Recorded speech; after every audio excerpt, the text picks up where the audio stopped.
kemana arahan kita, kemana jalan kita. Kita yang milih, tidak ada yang memaksa. Taat, Allah hanya menyuruh kita taat, tapi Allah tidak pernah maksa. Kira-kira kalau tidak salat dapat pukulan? Dapat pukulan? Ada yang memukul kita? Ada yang melemparkan kita dalam batu sampai bata kepala kita? Ada? Tidak ada. Taat, Allah menyuruh taat, tapi Allah tidak pernah maksa.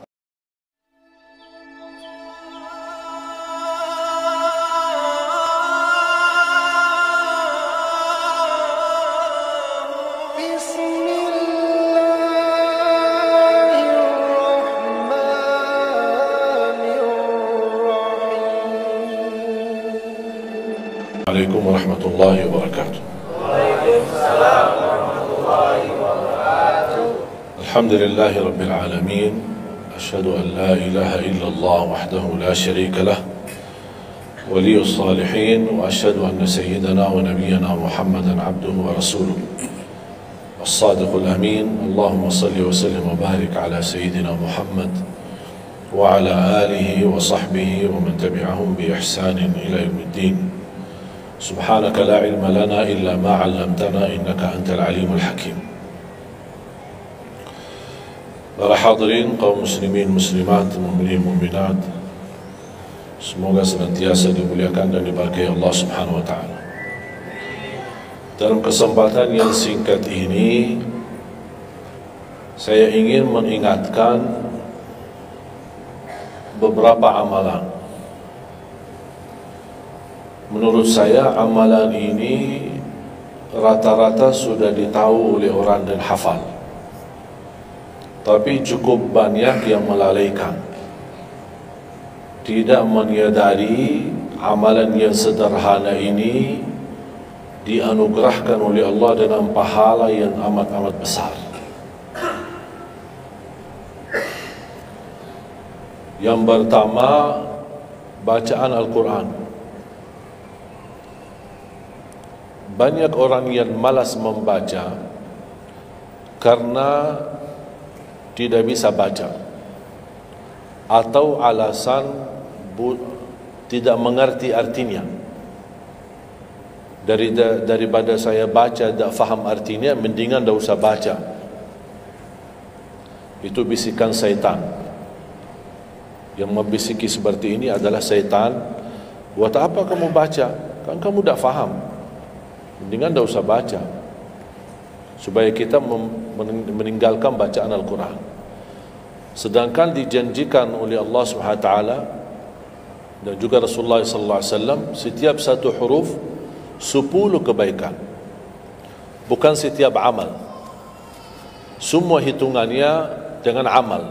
Salat 5 waktu dapat pahala 50, salat duha dapat pahalanya, salat qiyamul lail ada pahalanya, sunnah fajar sebelum azan, sudah azan sebelum salat, itu pahalanya sama dengan dunia dan seisinya, seluas dunia dan seisinya. Ini sunnahnya. Kira-kira gimana yang wajib? Rasulullah SAW bersabda di hadis yang sahih, la aqulu alif lam mim harf, walakin alifun harf wa lamun harf wa mimun harf. Alif lam mim bukan satu huruf, tapi alif satu huruf, lam satu huruf, mim satu huruf. Cuba kalau kita baca setiap hari satu halaman aja, berapa kita mendapatkan nilai pahala? Hitung, silakan, bawa kalkulatornya dan hitung sendiri. Tidak ada yang sia-sia di sisi Allah. Membaca Al-Quran walaupun tidak memahami isinya, tetap terhitung setiap satu huruf 10 kebaikan. Berarti anda tidak sia-sia membaca Al-Quran walaupun tidak faham. Ada orang membaca tapi berbata-bata, dia merasa salah bacaannya, keliru. Dia sudah berusaha belajar tapi itu kemampuannya. Didatangi syaitan, dibisikin, salah mulu bacaan kamu, tidak benar bacaan kamu, wakaf tidak ada benar, panjang pendeknya tidak benar, apalagi hukum tajwid tidak benar. Bisa keliru, bisa dosa. Astagfirullah, dosa ya. Udah, terima kasih syaitan. Malah dia terima kasih lagi sama syaitan. Dibisikin, didengarin, diterima, langsung dia rubah, tidak baca. Alasannya takut dosa. Padahal ada berita gembira dari Rasulullah SAW, al-mahiru bil-Qur'ani ma'as safaratil kiramil barara, yang mahir dalam membaca Al-Quran, nanti di hari kiamat dia bersama malaikat safara kiram barara. Terus ya Rasulullah, gimana keadaan yang berbata-bata itu, gimana? Walladhi yatata'ta'u fi wa huwa alaihi syaq lahu ajran. Barang siapa yang membaca tapi masih berbata-bata dalam bacaannya, bukan dosa, justru 2 pahala. Satu, karena dia mau baca Al-Quran. Kedua, karena ada berbata-bata, kesulitan dalam membaca. Allah menghargai kesulitan, Allah berikan pahala. Berarti tidak ada rugi sama Al-Quran. Semenjak saya mengambil keputusan tidak memegang HP, saya sadari betapa banyak kita rugi berjam-jam, berhari-hari, berminggu-minggu, bahkan bertahun-tahun kita jauh dari Al-Quran. Aku heran ketika mendengar ada orang yang bisa lewat 1 bulan tapi tidak khatam Al-Quran. 1 bulan, 30 hari, berarti minimal setiap hari 1 juz. Dikali 30 hari, 30 juz. Ada orang 1 tahun dah khatam-khatam. Syukur kalau khatam di bulan suci Ramadan 1 kali. Habis Ramadan dia tutup Al-Quran. Mohon maaf, ketemu lagi di tahun depan pas Ramadan lagi. Ini keadaan kita. Makanya orang berkata, negeri kita bermasalah terus, negeri kita politiknya begini, negeri kita selalu ada ini. Perbuatan tangan kita. Di mana kita jauh hubungan kita sama Allah, Allah hantarkan musibah sampai kita sadar memperbaiki hubungan kita sama Allah. Salatnya, Qur'annya, ibadahnya. Itu kunci memudahkan dan mengatasi semua masalah. Silahkan rubahkan pemimpinnya berkali-kali, rubahkan aturan negaranya berkali-kali, tidak akan bisa terjadi kebaikan kecuali hubungan kita dari Allah Subhanahu wa taala. Semakin baik hubungan kita, semakin dekat Allah yang urus. Tapi kalau kita mengurus sendiri dan kita jauh dari Allah, ya silahkan. Kata Allah, silahkan, wakaltuhu ila nafsi, aku tinggalkan dia untuk dirinya sendiri.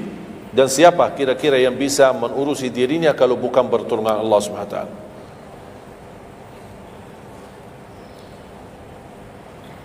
Jangankan bisa khatam Al-Quran dalam 30 hari, jangan 1 juz dalam 1 hari, 30 hari bisa dikhatam dalam waktu 10 jam. Saya pernah tes, menghitungkan waktu, bawa alarm, membaca dari subuh sampai zuhur. Tiba waktu zuhur, saya stop alarmnya, saya lanjut lagi habis zuhur. Sampai asar, lanjut lagi habis asar, lanjut sampai maghrib. Berapa saya habis khatam 30 juz? Bagi orang yang lancar bacaannya, tidak berbata-bata, bacaannya lancar, hurufnya jelas, tajwidnya bagus, tidak terlalu cepat, standar, sebagaimana bacaan tadi salat Isya, itu namanya standar, hadar, tapi disempurnakan tajwid, tidak boleh cepat dan tidak boleh terlalu lambat. 10 jam mampu khatam 30 juz. Saya punya teman sekolah di Madinah, dia berhasil khatam 30 juz dalam waktu 7 jam 49 menit. Makanya aku heran kalau ada orang berkata 1 bulan, mana bisa ya? Tahu enggak ya, apa yang membuat masalah kita kenapa tidak bisa khatam Al-Quran? Karena suka lihat halaman belakang. Begitu buka baru mulai Al-Baqarah, Alif Lam Mim Dzalikal, buka terus halamannya. Sambil baca kita buka 600 sekian, kapan habisnya? Hudal lil muttaqin, sadaqallahul azim. Sudah langsung sadaqah, karena sudah merasa berat. Dia menghitung halaman belakang sedangkan dia baru aja mulai 1 ayat. Dia langsung sadaqallahul azim. Syaitan tidak mungkin dan tidak senang melihat kita sering membaca Al-Quran. Kalau orang dulu susah baca Al-Quran wajar, karena susah menemukan Quran. Zaman sahabat cari kulit unta untuk tuliskan ayat yang Allah turunkan. Ada potongan ayat di Sayyidina Uthman, ada potongan ayat di Sayyidina Abu Bakar, ada potongan ayat di sana sini. Cuba kumpulkan, susah. Makanya semuanya larinya kepada sahabat yang begitu datangnya wahyu, mereka langsung mendengar dari Rasul, langsung bisa hafal. Seperti Sayyidina Ubay bin Ka'ab radhiyallahu an, Zaid bin Thabit radhiyallahu an, Anas bin Malik radhiyallahu an, Uthman bin Affan. Jadi mereka datangin para penghafal Quran. Dah ada mushaf, dah ada Quran, dah ada HP, bisa download Al-Quran 30 juz. Gimana? Tapi mereka tidak pernah tinggalkan Al-Quran. Bahkan ada di antara sahabat yang setiap malam tahajudnya khatam 30 juz dalam satu tahajud. Cuba bayangkan, kira-kira alasan kita apa? Quran sudah di mana-mana, dalam segala terjemahan, warna-warni, tajwid, semua ada. Yang bagus, yang besar. Maaf, mata saya ada yang besar, ada segede meja ini, ada. Susah menemukan. Alhamdulillah HP bisa sekarang isinya 30 juz, bisa dibawa kemana-mana, tak usah pusing mencari Al-Quran. Semua kemudahan, semestinya kita mampu mengalahkan sahabat Rasul, karena kita semua fasilitas ada. Apa yang kita mau bilang sama Allah? Ada seorang,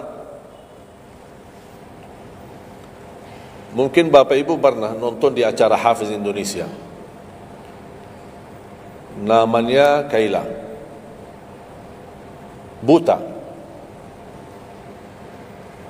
Dia setiap hari, saya tanya, kamu berapa murajaah bacaan Quran setiap hari? 5 sampai 7 juz. Buta, 5 sampai 7 juz. Saya kaget, tak panyakan, kan kasihan kamu.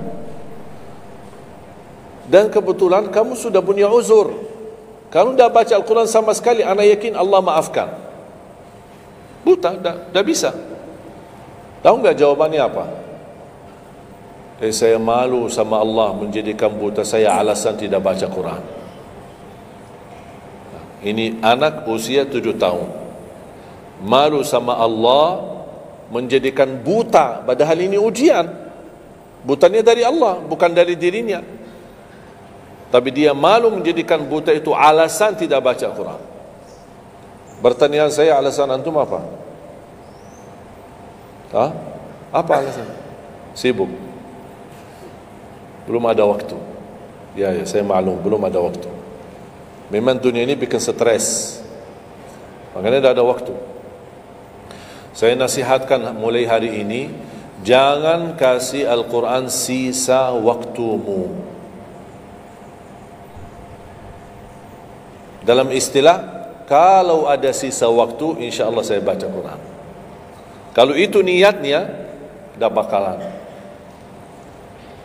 Tapi tolong utamakan Al-Quran dalam sehari-harimu. Minimal mulai harimu baca Quran, tutupi harimu baca Quran. Jangan tunggu sisa waktu. Wallahi Al-Quran keberkahannya luar biasa. Kesumbuhan, petunjuk, keberkahannya, menjaminkan ke surga, selamat siksa neraka, selamat dari siksa kubur. Banyak anugerah. Sayang, kadang-kadang kalau kita mendengar ada seorang da'i atau seorang ustaz, materi-materi bukunya bagus, isinya bagus, kita kejar. Di mana buku itu jual? Kita cari informasi, di mana buku itu jual? Ini tulisan manusia, kita kagumi, kita banggakan, kita suka dan kita ikuti, bahkan kita kejar di mana-mana. Al-Quran kalamullah. Masa kalam manusia lebih mulia di hati kita daripada kalamullah? Silahkan, boleh kagumi apa penyampaian ustaz, da'i, tapi jangan melebihi apa kata Allah. Jangan kita terharu ketika mendengar seorang berceramah, tapi berkali-kali kita simak ayat suci Al-Quran, tidak pernah meneteskan air mata, seperti mendengar surat kabar atau koran. Masalah. Ternyata ucapan manusia lebih menyentuh hati Padahal kata Allah, kalau Al-Quran diturunkan di atas gunung bisa hancur jadi tanah basir. Kembali lagi, jangan lewat satu hari belum baca Quran. Tidak bisa baca, masih bisa simak, dengar, setelkan murattal dari HP-mu. Manfaatkan kondisi macet di Jakarta. Manfaatkan. Lagi naik motor, taruh apa ruginya? Ruginya apa? Simpan handphone di telinga, ya sambil bawa motor. Dengarin ayat suci Al-Quran. Nikmat, berkah, dalam lindungan Allah, disertai malaikat. Apa ruginya? 1 jam di dalam perjalanan, tidak ada rugi. Terhitung memang umur kita, tapi sudah diisi mendengar Al-Quran. Juga banyak waktu. Nikmat. Kalau saya merasa kesibukan mengganggu sampai tidak ada luang waktu cukup untuk saya bisa baca tilawah di rumah, saya menikmati di jalan. Apalagi kalau mau pergi ke acara, apalagi kalau keluar kota, berjalan lumayan jauh, nikmat. Ya Allah, mudah-mudahan macet terus. Nikmat. Macet ini menjadi nikmat. Dah fikir macetnya karena lagi melihat Al-Quran. Beda sama orang, hanya sepanjang berjalan chat HP, HP. Merasa bosan. Sudah semua chat sudah dilewati, semua SMS sudah dibalas, semua pesan-pesan sudah dibaca. Akhirnya bosan. Macet mulu ini Jakarta. Nanti temannya di sebelah, kalau bukan macet, bukan Jakarta loh. Itu habis waktu, sia-sia. Padahal Al-Quran ini kita baca tidak mesti dalam keadaan wudu. Apalagi kita dalam perjalanan, kita naik motor atau naik mobil, kita bisa dengan handphone kita, HP kita. Ada orang terus, gimana saya membawa Al-Quran terus saya tidak berwudu?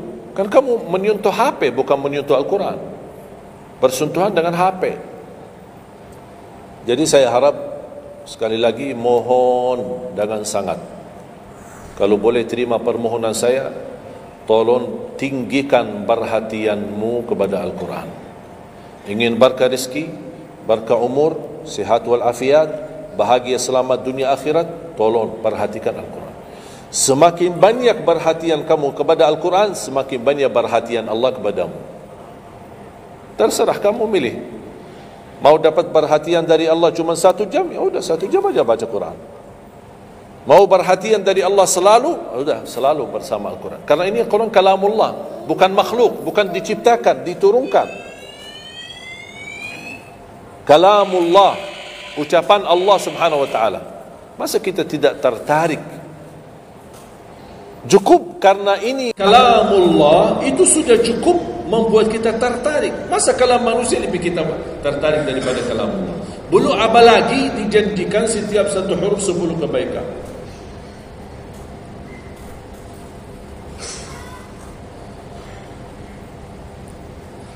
Kira-kira siap? Minimal mulai harimu baca Quran, tutupi harimu baca. Habis bangun, sebelum beraktivitas baca. Baca apa? Bebas.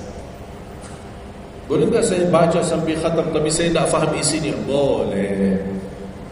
Tetap dapat pahala setiap satu huruf sebelum. Baca sampai mempelajari isi maknanya, memahami maknanya, lebih besar lagi pahalanya. Membaca, memahami, menhayati lagi, lebih besar lagi pahalanya. Membaca, memahami, menhayati, menamalkan, lebih besar lagi. Kalau tidak bisa meraih semua pahala itu, ya paling minimal pahala bacaan. Kalau saya tidak dapat meraih pahala menhayati, pahala memahami, pahala menamalkan, apalagi saya orang awam tidak begitu mengerti apa yang semestinya saya amalkan, la yukallifullahu nafsan illa wus'aha. Amalkan sesuai kemampuan. Ada pelajaran ayat yang dibacakan tadi, kita bisa ambil maknanya, kita mengambil kesimpulannya. Jangan kita menjadi seperti golongan yang datang hari kiamat malah minta tolong diselamatkan oleh Allah dari neraka. Kalau di hari kiamat tidak bisa saling menolong, tidak bisa. Sekarang kita masih bisa saling membantu dan saling menolong. Dan di antaranya menolong diri sendiri. Jangan menunggu di hari kiamat. Jangan kita bisa menolong, tolong menolong. Di hari kiamat orang tua tidak bisa menolong anaknya. Anaknya pun larikan diri daripada orang tua. Tak ada yang mau kenal. Cuba baca akhir surat Abasa. Yauma yafirrul mar'u min akhihi. Di hari itu kakak adik melarikan dirinya dari saudaranya. Wa ummihi wa abi, melarikan diri pada bapaknya dan ibunya. Biasanya kalau kita ketemu orang tua, kita senang bertemu, mohon doanya. Apalagi yang orang-orang yang tinggi berbakti baik sama orang tuanya. Kalau di hari kiamat mau sendiri-sendiri. Jangan kita yang melarikan diri sendiri. Para nabi dan rasul semuanya doanya salim salim, ya Allah selamatkan, ya Allah selamatkan. Ini nabi, kira-kira kita gimana? Yauma yafirrul mar'u min akhihi wa ummihi wa abihi wa sahibatihi wa bani. Sampai dari istrinya pun dia melarikan diri. Mohon maaf, sendiri-sendiri. Saya tidak bisa tolong kamu. Jangankan kita sama istri kita atau sama anak-anak kita. Rasulullah sallallahu alaihi wasallam pernah berkata sama Siti Fatimah, anaknya Nabi Muhammad, "Ittaqillah fa inni wallahi la ughni anki min Allah syai'a." Hei anakku Fatimah, bertakwalah kepada Allah, karena aku tidak bisa membantu kamu nanti di kemudian hari. Sendiri-sendiri. Salim salim. Selamatkan ya Allah. Ini kesempatan. Sebelum kita menjadi na'udzubillah salah alamat daripada ke surga menjadi ke neraka, kita sekarang perbaiki kemana arahan kita, kemana jalan kita. Kita yang milih, tidak ada yang memaksa. Taat, Allah hanya menyuruh kita taat, tapi Allah tidak pernah maksa. Kira-kira kalau tidak salat dapat pukulan? Dapat pukulan? Ada yang memukul kita? Ada yang melemparkan kita dalam batu sampai bata kepala kita? Ada? Tidak ada. Taat, Allah menyuruh taat, tapi Allah tidak pernah maksa. Sama juga syaitan menyuruh kita dosa maksiat, tapi syaitan tidak pernah maksa kita. Sebagaimana ayat tadi dibacakan, ayat surah Ibrahim ayat 22, syaitan berkata, aku tidak punya kuasa di atas kalian, tapi aku hanya menyuruh kalian terlalu cepat taati. Kata syaitan, terlalu cepat respon, aku hanya menyuruh. Da'autukum fastajabtum li. Makanya sekarang jangan melialahkan, saya tidak bisa bantu kalian dan kalian pun tidak bisa bantu aku. Kita dua-duanya dijerumuskan dalam neraka, na'udzubillah min dzalik. Oleh karena itu jemaah sekalian, kesempatan, mumpun masih kita umur, masih punya kesehatan, manfaatkan. Karena akan datang satu saat, sekarang bukan masalah umur, masalah sehat. Tiba-tiba bisa sakit, virus di mana-mana. Kemarin saya punya saudara saya baik-baik aja, tidur bangun sakit, sampai matanya, mukanya macam sakit. Tiba-tiba tak bisa berbicara baik-baik, tak bisa baca Al-Quran dengan baik, tak bisa salat dengan baik. Ini kan mengganggu. Makanya Rasul mengingatkan, ketika anda sehat dan masih punya umur, jangan sia-siakan, karena akan datang satu saat anda tidak sehat dan tidak bisa maksimal ibadah. Selama anda masih bisa dan mampu maksimal ibadah, manfaatkan, jangan dirugikan. Akan datang satu saat anda tidak bisa. Saat anda berdiri, manfaatkan salatmu saat berdiri. Besok akan datang satu saat anda tidak bisa berdiri. Bahkan ada orang yang ingin sekali sujud, tapi dia bisa karena sakit lutut. Dia tidak bisa lipatkan kakinya, tidak bisa sujud. Betapa banyak orang yang merugi ketika dia sehat, dia tidak memanfaatkan dan menikmati ibadahnya. Yang kedua, doa azan. Setiap hari kita mendengar azan 5 kali. Sayang sekali banyak yang sibuk dengan handphonenya. Azan ini panggilan Allah.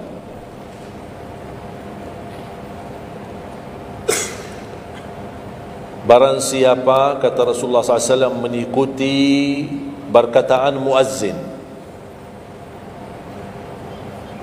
artinya muazzin mengucapkan Allahu Akbar, Allahu Akbar, kita ucap Allahu Akbar, Allahu Akbar, asyhadu an la ilaha illallah, asyhadu an la ilaha illallah, asyhadu anna Muhammadar Rasulullah, asyhadu anna Muhammadar Rasulullah.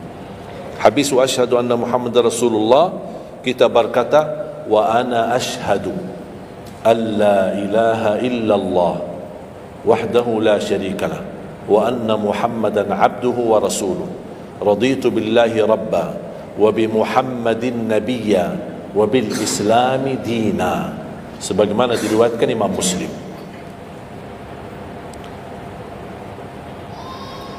Hayya 'alas salah, kita jawab la haula wala quwwata illa billah. Apa hikmahnya di sini la haula wala quwwata illa billah? Ya Allah, kami tidak punya daya dan kekuatan untuk menghadiri panggilan-Mu kecuali dengan pertolongan-Mu ya Allah. Karena hayya 'alas salah butuh gerak, bergerak, datang.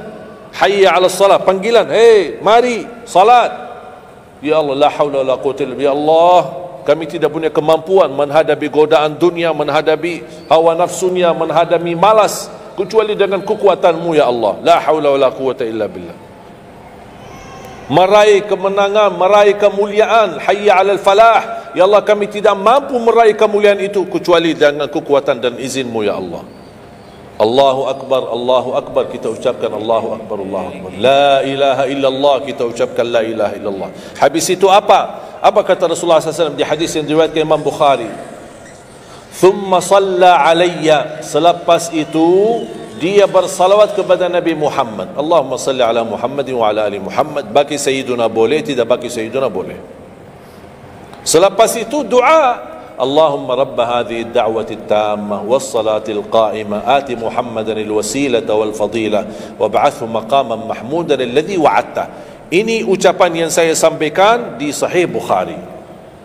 Ada riwayat-riwayat yang lain, Allahumma rabba hadhihi ad-da'wati at-tammah was-salati al-qa'imah ati sayyidina Muhammadan al-wasilata wal-fadilata wad-darajata al-'aliyata ar-rafi'ata min al-jannah wab'athhu maqaman mahmudan alladhi wa'adta innaka la tukhliful mi'ad. Innaka la tukhliful mi'ad. Tambahannya diriwayat Imam An-Nasai dan semuanya sahih. Mau milih mana yang anda hafal, mana anda biasakan, silakan. Mau ambil hadis yang diriwayatkan Imam Bukhari boleh, mau ambil yang diriwayat Imam Nasai boleh. Asal jangan sampai begitu dengar azan tidak mengikuti muazzin dan sia-siakan doa itu. Padahal doa sederhana. Siapa yang tidak hafal? Setiap ditayangkan azan di TV selalu dibacakan Allahumma rabb hadhihi ad-da'wati at-tammah was-salati al-qa'imah. Saya pernah tanya guru saya, seandainya ketika saya mendengar azan tapi terlalai dengan kesibukan atau telefon mendadak atau apalah urusan, baru saya menyadari ketika muazzin sampai ke hayya 'alas salah, saya belum mengikuti dari awal. Gimana caranya biar saya tidak rugi dalam pahala? Kata guru saya, ulang sendiri dari awal. Allahu Akbar, Allahu Akbar, Allahu Akbar, Allahu Akbar, asyhadu an la ilaha illallah, asyhadu an la ilaha illallah, asyhadu anna Muhammadar Rasulullah, sampai mendapat mengikuti muazzin dalam sisa azannya. Begitu selesai baca doa yang saya tadi sampaikan, apa kata Rasulullah?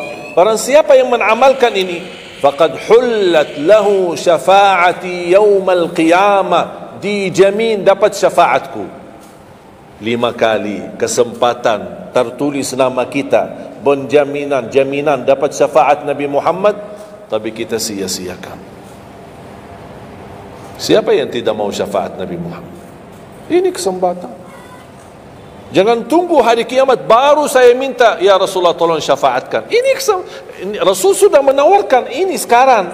Mau enggak dapat syafaatku? Ikuti muazzin dan baca doa azan, kemudian dapat syafaatku. Berapa minit? Tak sampai 2 minit. ikuti muazzin selesai azan, doa ni dah sampai 2 minit. Allahumma salli ala Muhammad wa ala ali Muhammad, Allahumma rabbi da'wati tamma was salatil qa'imah ati Muhammad, dan sampai akhir, innaka la tukhliful mi'ad. Berapa lama? 2 minit, 3 minit, dah apa 5 minit, tapi dapat jaminan syafaat Nabi Muhammad. Hanya waktunya cuma 5 minit. Kira-kira siap? Mulai hari ini. Menurut saya, yang saya sampaikan wallahi sederhana, sangat sederhana, tapi butuh perhatian aja, butuh perhatian. Yang ketiga, jangan tinggalkan sunnah qabliyah subuh, walaupun anda malas menjaga sunnah qabliyah ba'diyah. Kalau anda merasa diri malas, banyak kan ada sunnah qabliyah ba'diyah, kan ada sunnah qabliyah zuhur, ba'diyah zuhur, ada qabliyah ba'diyah maghrib, ba'diyah isya, qabliyah subuh. Kalau anda merasa malas melaksanakan sunnah-sunnah, minimal jangan tinggalkan sunnah subuh. Pahalanya lebih besar daripada dunia dan seisinya. Walaupun anda telat bangun, sudah kesiangan, tetap wajib ambil air wudu, laksanakan sunnahnya, baru salat subuhnya, walaupun anda bangun jam 11 siang. Tetap banyak orang karena ketiduran dan terlewat waktunya, dia tidak salat subuh, terus ini hutang, wajib bayar, dan tidak bisa besok ganti subuh 2 kali. Tidak ada di dalam agama. Subuh, ya udah, ya Allah, nawaitu salat subuh yang kemarin karena saya ketiduran lillahi ta'ala. Mudah bisa. Apa kata ini? Bukan, mohon maaf, ini bukan kata saya, supaya orang jangan ini pendapat baru. Bukan kata saya, tapi kata Rasulullah SAW. Bukan kata Majlis Ulama Indonesia, bukan kata saya, bukan kata siapa-siapa. Kata Rasulullah SAW di hadis yang sahih, man nama an salatin aw nasiyaha falyusalliha mata dzakaraha la kaffarata laha illa dzalik. Ya Allah, terima kasih ya Rasulullah. Sepertinya Rasul sudah diberitahu umatnya bakal ketiduran banyak dari salat. Maka dia sudah diberikan solusi. Seandainya ketiduran, ini juga kata Rasulullah, man nama an salatin, silahkan nanti anda pas pulang buka di Google, biar lihat sanad hadisnya ini. Oh, Syekh Ali kau bawain hadis yang dah benar ini. Silahkan. Tahu, kenal enggak Syekh Google? Syekh Google kenal? InsyaAllah semua ilmu dia tahu. Tinggal masukin aja, barang siapa yang ketiduran dari salat, hadis, terus klik, dia keluar. Semua dasarnya apa itu dijelaskan. Semua. Mau bahasa Arab ada, mau bahasa Indonesia ada, mau bahasa Inggris pun ada. Syekh Google hebat. Man nama an salatin aw nasiyaha falyusalliha mata dzakaraha la kafarata lahu illa dzalik. Barang siapa yang ketiduran, coba ketiduran. Tidur menurut ulama dianggap uzur. Pernah istri saya ketika saya keluar kota, dia hubungi dan dia bangun kesiangan, kira-kira jam 8. Dia telefon dan nangis. Kenapa nangis? Sakit? Enggak, ketiduran tadi subuh. Ya udah, ambil air wudu, salat subuh. Rasulullah aja pernah ketiduran dari salat subuh. Yang tidak boleh, jangan terlalu sering.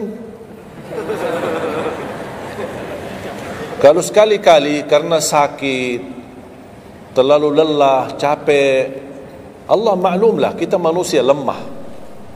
Tapi jangan setiap hari ketiduran. Ya Allah, maaf ketiduran ya. Kira-kira di jam kantor, kalau setiap hari kita telat, alasannya, ya maaf bos, ketiduran. Besok lagi alasan yang sama, maaf ketiduran. Besok lagi alasan yang sama. Kira-kira gimana? Dipecat enggak? Dipecat. Malu kita, sama manusia aja tak berani kita dengan alasan yang sama, kita selalu itu aja. Masa sama Allah kita berani? Sekali-kali boleh uzur, capek, sakit. Sekali lagi, sekali-kali, tapi jangan terlalu sering. Ketika kita bangun, jam berapapun wajib laksanakan, karena kata Rasulullah, tidak ada kafara yang lain. Tidak ada kata ganti dengan uang, atau ganti dengan sedekah, atau ganti dengan, tidak bisa. Tunaikan.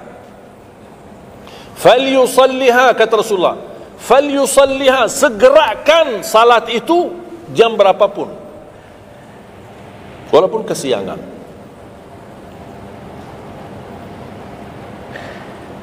Jelas? Sering ya ketiduran ya? Saya juga berapa kali ketiduran. Bukan berarti saya tidak pernah ketiduran, berapa kali.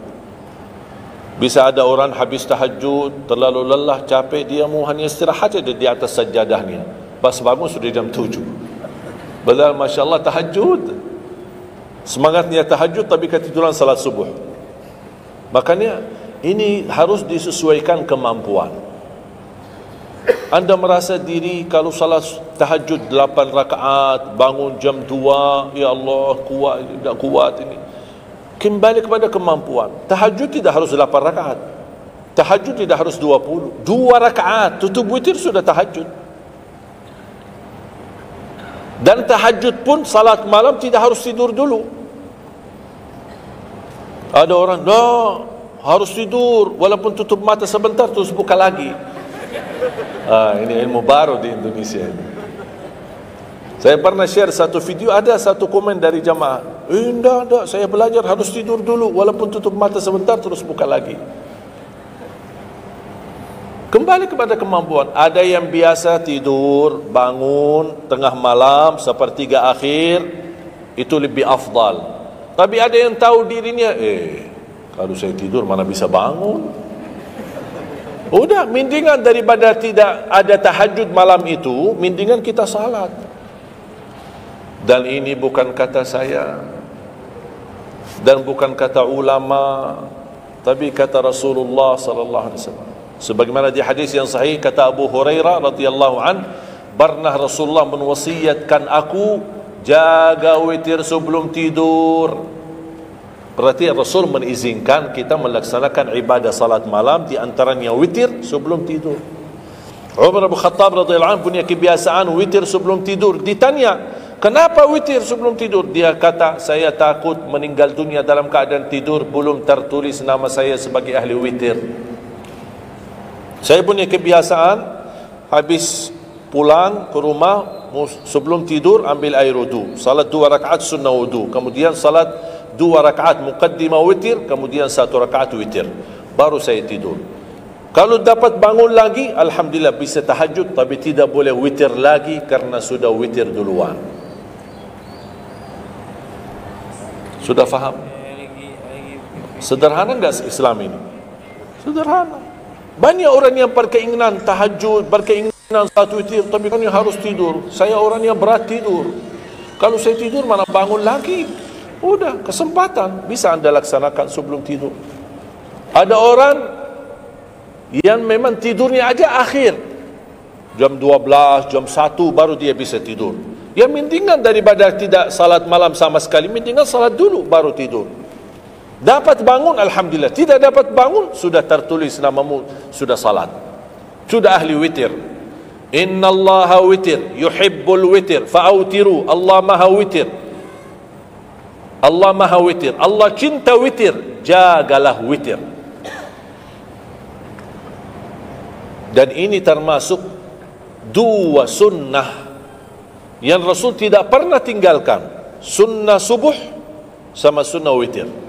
Sakit, sehat, mukim, di dalam kota, musafir, keluar kota, perang, aman, damai, tetap tidak pernah tinggalkan 2 sunnah itu, sunnah subuh sama sunnah witir. Itu kebiasaan Rasulullah SAW. Kalau anda merasa pun sakit, tidak bisa berdiri, tidak bisa qiyam, bisa anda laksanakan witir dalam kondisi duduk. Yang terakhir, ayat Al-Kursi.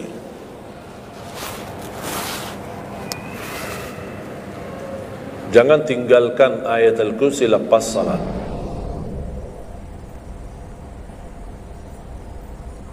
jangan tinggalkan ayat kursi lepas salat wajib. Sama ketika mau tidur, cuma satu ayat, tapi tahu nggak pahalanya apa? Kan habis salat kan ada zikir-zikir kan, istighfar, menusuk, tasbih dan yang lain-lain. Di antaranya baca ayat kursi. Tahu nggak pahalanya apa? Ada yang pernah baca pahalanya apa? Barang siapa yang membaca ayat al-kursi setiap habis salat fardu, laisa bainahu wa bainal jannati illa an yamut. Tidak ada sesuatu yang mampu menghalanginya masuk surga kecuali menunggu mati. Cuma baca ayat kursi. Dan ketika mau tidur, lagi buru-buru, ada meeting, ada rapat, ada urusan mendadak, habis salat, astaghfirullah, astaghfirullah, astaghfirullah, Allahumma antas salam wa minkas salam, sampai selesai langsung baca ayat kursi. Terus subhanallah itu yang lain-lain gimana? Dapat apa? Sambil jalan naik motor, subhanallah, subhanallah, subhanallah, subhanallah, sambil jalan. Subhanallah ada riwayat 33, ada riwayat 25, ada riwayat 10, minimal 10. Subhanallah 10 kali, alhamdulillah 10 kali, Allahu Akbar 10 kali. Itu yang paling sederhana. Saya bagikan ini biasanya kalau saya isi di kementerian atau di pejabat, saya kasih zikir-zikir begitu. Pak, subhanallah cuma 10 kali. Biasanya kita tahu 33. Lah ini khusus buat pejabat. Yang penting zikir supaya jangan tinggalkan. Zikir. Banyak orang sibuk, mendadak ada urusan, udah zikir. Subhanallah cuma 10 kali. Subhanallah 10 kali, alhamdulillah 10 kali, Allahu Akbar 10 kali. Itu paling cepat. Subhanallah. Ternyata di dalam agama ada yang juga hemat. Hemat sederhana tapi pahalanya tetap besar dan dikurangi. Tidak ada pahala yang hemat. Semuanya pahala sempurna, semuanya pahala agung, sempurna dan luar biasa dahsyat balasan Allah Subhanahu wa taala. Makanya jangan disia-siakan. Yang sederhana ini, makanya saya buat buku 20 amalan ringan tapi pahalanya sangat menakjubkan. Karena selama saya di Indonesia, saya sudah tahu prinsip orang Indonesia. Orang Indonesia tidak suka yang ribet-ribet. Yang ribet-ribet tidak suka. Yang susah-susah tidak suka. Orang Indonesia mau mudah yang ingat, mudah dihafal, mudah diamalkan dan masuk surga. Itu orang Indonesia. Ya, jadi yang susah-susah, iya gimana ini suruh baca 1000 kali? Mana ada waktu 1000 kali? Baca ada sudah 100 kali, udah ngantuk. Saya kasih yang sederhana. Kenapa saya kasih? Karena kemampuan beda-beda. Ada yang tekadnya tinggi, kemampuannya luar biasa dahsyat, bisa ribuan kali dia berzikir, dia silakan. Tidak ada yang melarang kita berzikir, bebas berapapun. Tapi ada yang malas. Udah. Jadi alhamdulillah di dalam ajaran Islam kita ada malas ya ini malas. Makanya saya bikin 20 amalan dan ini buku 20 amalan ringan, pahalanya sangat menakjubkan. Pahalanya sangat besar walaupun amalannya ringan, mudah, sederhana. Dan buku ini hanya laku di Indonesia, tidak laku di Arab. Karena cocok dengan budaya Indonesia, saya sudah hafal. Sama dengan bacaan. Mohon maaf tadi kepanjangan Isya. Pas begitu saya ingat merindukan kota Madinah, suasana Madinah. Pas di rakaat yang kedua saya saya di Indonesia. Makanya saya tidak jadi panjang rakaat kedua, biar lebih cepat. Karena memang budaya ini tidak bisa panjang-panjang, lama-lama tidak bisa. Kalau kulhu bisa dibagi dua, terima kasih. Kita lihat tarawih kan salah satu contoh tarawih. Walaupun 23 rakaat jumlahnya banyak, tapi ayatnya pendek. Al-Haqqul qul al-'asr qul al-humazah qul. Ini budaya. Kita kan hormati budaya, harus belajar. Walaupun ada sekarang ada beberapa masjid yang panjang, ya nanti balik kepada kemampuan, tapi tidak boleh saya menyalahkan. Ada orang yang suka, ada saya mau yang qul, ya udah sana. Masih qul di sana, masih kita kan. Yang penting kita bisa jaga salat. Dan yang terpenting dalam salatnya adalah yang terjaga kekhusyuan. Bukan masalah jumlahnya, bukan masalah kepanjangannya, tapi kekhusyuan. Tumaknina, karena tumaknina rukun dalam ibadah salat. Sama seperti rukun qiyam, rukun baca al-fatihah. Tumanina. Apa itu tumanina? Ketenangan dalam salat. Bacaannya tenang, gerakannya tenang. Bukan kejar-kejaran. Imamnya baru baca al-fatihah, sudah amin. Imam makmum belum selesaikan ini, terus dikejar imam. Imam Allahu Akbar, sami'allahu hamdah, Allahu Akbar, Allahu Akbar, Allahu Akbar. Imam makmum jadi kasihan. Kejar, dia tidak bisa baca. Makmum, wallahi makmum tidak bisa baca apa-apa. Hanya fokusnya bisa kejar imam. Yang penting jangan sampai tertinggal imam. Yang saya fikirkan, kasihan yang tua-tua, bapak-bapak. Gimana yang bapak-bapak? Kalau yang muda-muda masih bisa kejar imam, terus yang bapak-bapak gimana? Setiap gerakannya batuk 10 kali. Rukuk batuk lagi, sujud batuk lagi. Karena pelan-pelan gerakannya. Saya pernah ada satu kejadian ketika masuk salah satu kampung, kita lewati, saya mampir. Samping saya ada bapak lumayan tua, gerakannya juga pelan-pelan. Yang saya kasihan, Imam Allah, saya suka pas ketika takbir Allah, Bismillahirrahmanirrahim, Alhamdulillahirrahmanirrahim. Astagfirullahaladzim. Barusan enak, takbirnya enak kok. Bacanya kenapa enggak? Ini pelan-pelan aja. Santai aja, santai. Walaupun baca satu ayat dua, bukan masalah berapa banyak bacaannya. Yang penting kekhusyuan, tumanina, karena rukun tumanina. Allahu Akbar, sami'allahu hamdah. Saya lihat bapak ini yang sebelah saya. Saya masih bisa kejar imam. Bapak ini enggak kejar-kejar. Imam sudah rukuk, bapak belum rukuk. Begitu imam sami'allahu hamdah, bapak enggak jadi rukuk, diikut sami'allahu hamdah. Astagfirullahalazim. Pas sujud, kita sudah sujud 2 kali, bapak kan pelan-pelan sambil batuk. Terus dia turun sujud. Pas dalam kondisi sujud, kita sudah berdiri, bapak kan baru dia turun, dia berdiri lagi. Astagfirullahaladzim. Pas di rakaat yang kedua, saya megang tangannya, Pak, kita pulang aja deh. Biar bapak salat di rumah. Kasihan bapak tidak bisa salat, tidak bisa ruku, tidak bisa sujud, tidak bisa apa-apa. Makanya tumanina bukan wajib, bukan sunnah, tapi rukun dalam salat, dan tidak sah walaupun salat sunnah. Tidak sah salatnya seorang kalau dia tidak membawa tumanina. Tidak sah. Disiarkan, di-sharekan, diviralkan, dia bilang ada 23 rakaat 7 menit. Menurut saya tidak usah panjang lebar dibahas. Tidak sah, sudah selesai. Karena meninggalkan, sama dengan orang salat tapi tidak baca Al-Fatihah. Kira-kira sah tidak? Tidak sah. Gimana kira-kira bacaan Al-Fatihah? Oleh karena itu jemaah sekalian, mari kita sama-sama. Apalagi tidak lama lagi kita menyambut bulan suci Ramadan. Saya harap kita mencintai budaya kita, mencintai negeri kita, tapi harus hal yang perlu diluruskan, harus diluruskan. Apalagi yang terkait ibadah salat, tarawih. Tidak masalah masjid 11 rakaat, ada masjid 23 rakaat, jangan ribut. Tidak masalah. Yang mau 11 silakan, yang mau 23 silakan. Yang penting kita bisa melaksanakan salat dengan baik.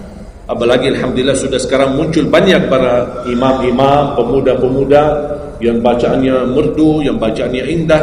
Kita bisa menikmati suasana bulan suci Ramadan. Bacaannya tidak mesti panjang-panjang. Walaupun rata-rata di Indonesia jarang kita menemukan masjid yang khatam. Dulu saya ingat waktu saya masih di Lombok, kita ingat salat tarawih khatam 30 juz, dan salat tahajud di 10 malam terakhir khatam lagi 30 juz. 2 kali kita khatam dalam satu bulan Ramadan. Tapi ini karena permintaan dari lingkungan dan jamaah. Kalau tidak ada permintaan susah. Apalagi orang baru datang. Saya sering memperhatikan orang baru datang kayaknya salah masuk masjid. Pas begitu melihat imamnya kepanjangan, masjid apaan? Mundur ke belakang. Bahkan saya pas ketika lihat ada makmum mundur, saya baru masuk. Bapak mau kemana? Mau ambil wudu lagi. Pas habis salat saya tarik kanan kiri, tidak ada. Ternyata ambil wudu di rumahnya. Jadi karena tidak semua bisa, makanya tidak boleh kita saling menyalahkan, tapi kita harus saling mengingatkan. Saling mengingatkan. Mari kita sama-sama menjaga ibadah yang benar. Mari kita sama-sama menjaga ibadah yang khusyuk, ibadah yang tumanina. Mudah-mudahan amalan-amalan yang saya sampaikan tadi Mudah-mudahan bisa diingat, bisa dihafal dan mudah diamalkan. Masih ingat kan? Atau perlu saya ulang? Amalan pertama, Quran. Minimal mulai harimu baca Quran, tutupi harimu baca Quran. Yang kedua, ikuti muazzin. Sama juga disertai doa azan, karena jaminan dapat syafaat Nabi Muhammad SAW. Yang ketiga, jangan tinggalkan qabliyah subuh sesudah azan. Walaupun anda bangun telat, melaksanakan salat subuhnya tetap didahulukan dengan salat sunnahnya. Terus yang keempat, witir. Witir, jangan lewat satu malam belum witir. Walaupun anda bisa laksanakan witir habis salat sunnah ba'diyah isya, atau sebelum tidur anda di rumah bisa laksanakan witirnya. Terus yang kelima, yang keenam, ayat kursi setiap habis salat fardu. Mudah-mudahan insyaAllah amalan ini yang sederhana mudah-mudahan bisa kita jaga. Walaupun sederhana, tapi saya yakin akan membantu menjadikan banyak perubahan dalam kehidupan kita. Akan bertambah keberkahan, ketenangan. Kita akan merasa jauh lebih sejuk, bahkan jauh lebih nikmat untuk kita beribadah. Baru saya ingat satu hal, sedekah. Kalau bisa, sedekah subuh. Pengalaman saya dari semua pelajaran yang saya belajari, saya menemukan sedekah semua waktu baik. Jumat, waktu majlis ilmu, habis majlis ilmu, semua sedekah itu baik. Tapi saya menemukan sedekah subuh itu yang paling baik, yang paling dahsyat, yang paling cepat terkabul hajat kita. Kenapa sedekah subuh dahsyat? Karena setiap waktu subuh Allah turunkan malaikat, tugasnya cuma satu, mendoakan orang yang berinfak di subuh hari. Tidak usah payah dan susah cari orang miskin di subuh hari. Mulai malam ini anda sediakan kotak amal dalam rumahmu, atau anda bisa pinjam seperti kota amal ini Darut Tauhid ya, dari ini bisa anda pinjam atau minta sama Darut Tauhid. Anda bisa simpan di rumah. Setiap habis subuh sebelum beraktivitas isi sedekah. Yang lebih dahsyat lagi, sedekah yang disertai doa. Karena wallahi terjamin doamu terkabul dengan wasilah sedekah subuh. Sakit, ya Allah, aku mohon dengan berkat sedekah ini sembuhkan penyakitku.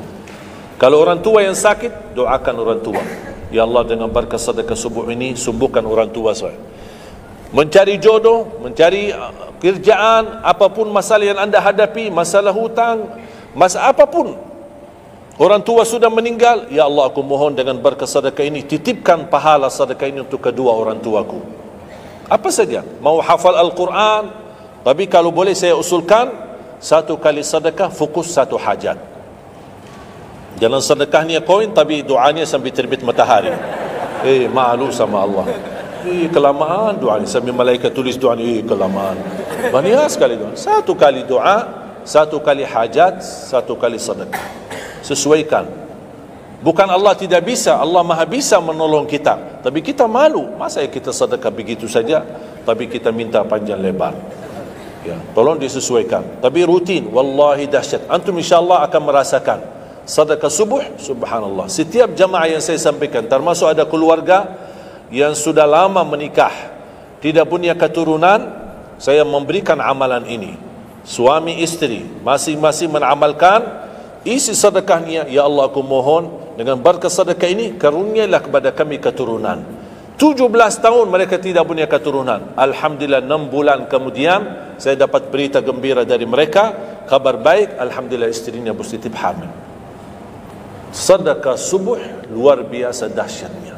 Sedikit tapi rutin sampai insya Allah kita dipanggil oleh Allah, mudah-mudahan dalam keadaan husnul khatimah.